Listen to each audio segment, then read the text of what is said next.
Hello po mga lalabs, ayan, magluluto po ako ng pusit with gulay.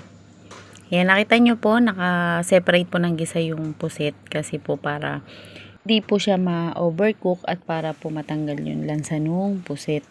So, ayan nga po, magigisa na po ako ng bawang at sibuyas. Ayan, pag po mapula-pula na at luto na yung sibuyas, syempre po ilalagay na natin yung gulay. Ayan, inuna ko po yung sayote kasi po medyo matigas yan kaysa sa carrots.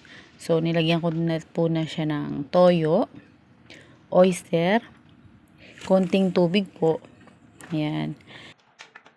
At pag po kumulo na yung toyo, yung kanyang sabaw at medyo malambot na yung sayote, pwede na pong ilagay yung carrots. Ayan, at saka po yung bell pepper na green.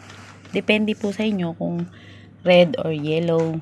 Meron po kasing ganong kulay dito na bell pepper.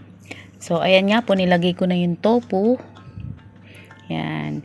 Masarap po kasi pagka may tofu. Optional lang din po. Depende po sa inyo.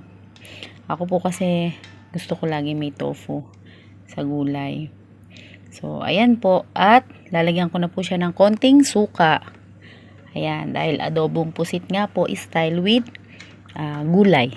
So, parang mekos-mekos na rin po. At ayan po, nalagay ko na yung pusit, pinakasahog.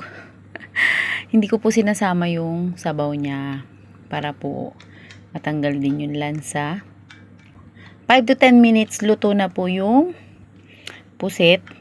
At kain na po tayo mga lalabs!